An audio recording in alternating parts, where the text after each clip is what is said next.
This decade has not begun as you Earthlings may have planned. It's been a fiery start with Australia's forest fire, estimated loss of $103 billion and over a billion wild animals died. US drone strike which killed Iranian top general Qasem Soleimani almost triggered a full-out war. The world got hit by the COVID-19 pandemic followed by the worst economic crisis.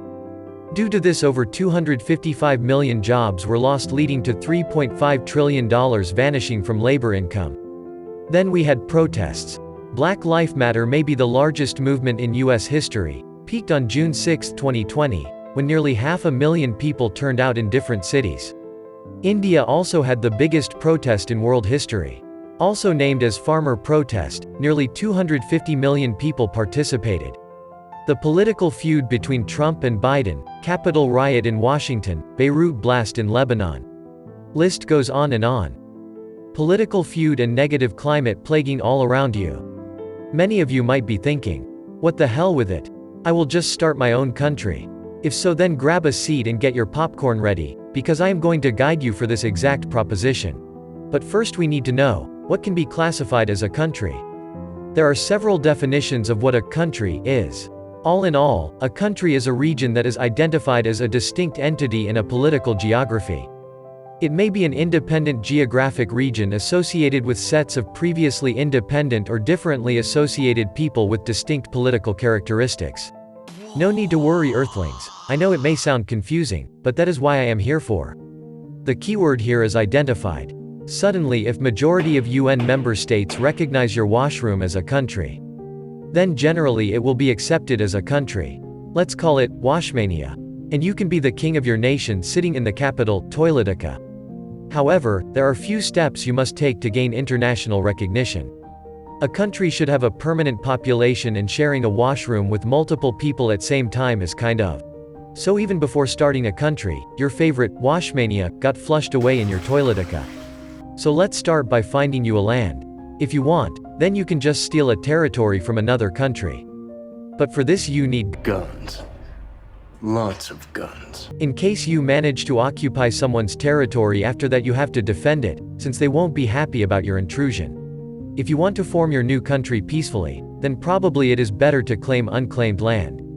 Unfortunately, all the prime real estate has already been taken, so you must go remote, very remote. Antarctica may pop in your mind, and yes, it is really far away from rest of the world, and it doesn't have any native population. But do not start shopping yet, because of this Antarctic Treaty of 1959. Which states that, any new territorial claims after that point will not be recognized by any ratified parties, which includes most countries on Earth. However, there are some small islands which are not being claimed or recognized yet. One such example is, Northeast Caye, in Belize. No bloodshed, no foul. So, if any of the little specks catches your eye, just pay the government and make it yours. This 2-acre island will go for a price of $500,000. There are patches of land that governments fight for, and then, surprisingly, there are those nobody wants. Bir Tawil is just that place. Stuck between Sudan and Egypt, it is like a child whose existence its parents forgot. Warning, it's a barren desert with no access to water whatsoever. If none of these appeals to you, you could always just build your own nation. As per international law, a country can only claim up to 12 nautical miles or 22 kilometers past their shores. So if you had the money, you could start to scoop up the seafloor on international waters and build a brand new island nation of your own. It will have a deep cut in your pocket, but it is an available option. A territory is just a piece of land without a permanent population. So, your second step will be to find people who loves privacy, peace and harmony and convince them to join you in this epic journey. The third thing you need is a government. Either you can declare yourself as the ultimate king of your newly formed kingdom, or you can go with some type of democracy. Just a heads up, a democratic government may help you in getting international recognition compared to a dictatorial regime. Now you have a defined territory, a permanent population, and a government of some sort. The next step to ensure that your kingdom is declared as a free and sovereign state is to join the UN. For this you just need to submit an application to the Secretary General and a letter formally stating that your nation will accept the UN's obligations. Once the Security Council consider your application, your admission request will be forwarded to these 15 members of UN Council.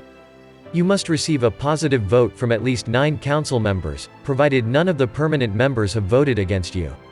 If your admission request gets approved by council member, then your recommendation will be presented to the General Assembly. The UN General Assembly consists of 193 members, and once you get at least 2/3 of members voting for you, then, eureka, you have your own kingdom. Look, I won't lie, the first few years will be pretty rough. You won't be able to travel to any other countries. Your money would be worthless. Mostly you have to build the entire infrastructure of your country from scratch, and you have to mix your sweat and blood to get into UN. But hey, you are building something great here. So have a little composure. So, if you enjoyed forming your new nation, be sure to subscribe to our channel and ring the bell to get notified about our latest videos. And as always, keep wondering.